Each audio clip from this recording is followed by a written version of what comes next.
I'm gonna state the obvious here, but thanks to Cartoon Network, we have some of the most beloved animated shows of all time. Courage the Cowardly Dog, Johnny Bravo, the Powerpuff Girls, and Robot Jones. Okay, maybe I love that one, but not everyone does. To each their own, you know? But you wanna know something pretty interesting about these shows? If it wasn't for one desperate cry for help from a veteran animation studio, we might never have gotten them at all. Thanks to our wonderful masters of fate, I can tell you that story here today. This is the complete history of the What a Cartoon Show. Or I guess we should call it by its technical official name, What a Cartoon, but I'm gonna call it the What a Cartoon Show because that name makes more sense.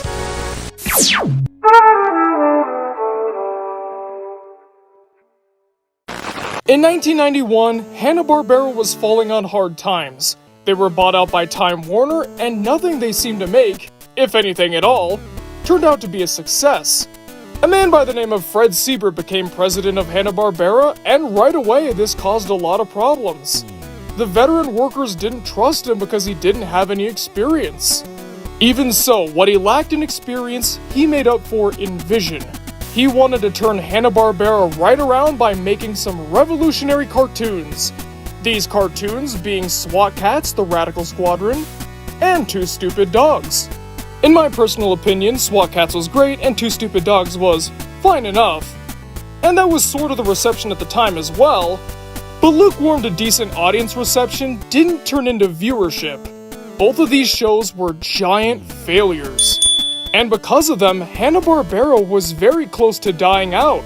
That's right, the company that made the Flintstones, the Jetsons, Top Cat, they were about to go under. They had to do one last crazy thing to get themselves out of the red, or this would be it. Naturally, since he was the guy in charge, it was up to Fred Siebert to pull them out of this mess, even though he was kind of the one who made it worse. And his response shocked everybody. Instead of Hanna-Barbera making the new shows, they were going to have the new shows come to them. Let me break it down. Hanna-Barbera was going to court animators and cartoonists to pitch shows to them. If the idea was approved of by the company, they would commission a 7-minute cartoon based on that premise. This format was inspired by the Merry Melodies and Looney Tunes shorts from the 1940s. And if Cartoon Network liked one of these shorts enough, they could buy the rights and turn it into a full series. With Hanna-Barbera helping them out, of course. The industry veterans didn't really like this idea. In fact, they thought it was borderline insane. This could never work. It's so strange and bizarre, and no one's tried something like this before. Especially with the number of slots they had open. In total, Hanna-Barbera was going to be investing $10 million, which would be enough to buy them 48 shorts. So if this failed, not only would they be out a lot of money, but they would be stuck with a bunch of useless pilots. But not everybody thought this way. While those who've been in the industry for a long time thought this idea was going to fail, the new up-and-coming talent did not. In fact, their opinion was quite the opposite. They saw this as their big break. Finally, they could get their foot in the door and be the head of a major project. In total, 5,000 people pitched a cartoon. But not all of them were selected. As Fred Siebert would later say, everybody has an idea. Not everyone can make that idea come to life. The pitching process worked like this. There would be a bunch of industry insiders and Fred Siebert himself inside a green room where the person would pitch their idea, and if they liked the idea enough, they would commission the short. Once the short was completed, with minimal to no involvement with censors by the way, Cartoon Network would review the end product. If this was something they liked or saw a lot of potential in, they would pick it up for a full series. And if not, well then, thanks for helping out anyways. One of the things that Siebert pushed for though, was if the show was not picked up, the creators would retain the right to their intellectual properties. This is a pretty big deal. Say you're an up-and-coming animator or producer and you pitch a show to Nickelodeon. They air your pilot on their network, but they're not gonna go forward with it. If you'd like to pitch it somewhere else or make the show happen yourself, too bad, so sad. Nickelodeon now owns everything you made. That's why we're not going to see any more Making Fiends content going forward, by the way. As the pitches would come in, Cartoon Network saw more and more that this was actually a great idea. These new fresh faces had a lot of inspiration and talent. Why not capitalize on it, right? And thus started a brand new age for Cartoon Network. Keep in mind, up until this point, the only original projects that Cartoon Network made were The Moxie Show and Space Ghost Coast to Coast. The former being a collection of old cartoons with original wraparound segments around them, and the latter, while being an original idea, mostly used stock assets from the old Space Ghost show. This would be something entirely new. And boy, did Cartoon Network get lucky. The first original thing, and I mean truly original thing that they ever tried, turned out to reshape their future. Some of their biggest hits came out of this show, like The Powerpuff Girls, Dexter's Laboratory, Cow and Chicken, Johnny Bravo, and Courage the Cowardly Dog. Also, fun fact, The Powerpuff Girls was the first cartoon to air, but it was the last one from the What a Cartoon show to get picked up. And once all 48 cartoons aired, Cartoon Network felt that the show had served its purpose, and it was time to go. But that didn't mean that the What a Cartoon show officially died out.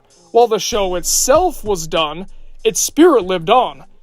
For years, Cartoon Network kept making anthology series that would have all these little cartoons in them, and if one of them either got a big audience reaction, or if the executives loved it, they would turn that into a fully produced series. Some of these would be Grim and Evil / The Grim Adventures of Billy and Mandy, Mike, Lou and Og, and yes, Whatever Happened to Robot Jones. Of course, these shows wouldn't be exact clones of the What a Cartoon show. They would all have their own gimmicks. Sunday Pants would be very bizarre and out of the norm. Cartoon Network's Big Pick would let the viewer choose what cartoon they liked, and the Cartoonstitute never got finished. That's not the greatest way to stand out. But the What a Cartoon show didn't just live on at Cartoon Network, it also lived on at Nickelodeon. Once the What a Cartoon show ended, Fred Seibert jumped ship to Nickelodeon, and there he made a very similar show called Oh Yeah! Cartoons. While this one wouldn't be as successful as What a Cartoon show, and it wouldn't produce as many full-time series as that one did, it did still give us some great shows like The Fairly Odd Parents and Adventure Time. And this too would be followed up by something else in spirit, Random Cartoons, although this one was not nearly as successful as any of the other versions before. So now we come to the question, how did What a Cartoon end up being as successful as it was? While I did mention that there were a lot of fresh-faced individuals who came on board, and also Ralph Bakshi, he pitched a Coonskin-inspired cartoon, and yeah, judging by Coonskin's everything, I can definitely see why that wasn't picked up. But it's because Hanna-Barbera really tried something different. They wanted the cartoons to be storyboard-driven. There was minimal network involvement, and the whole thing just radiated creativity.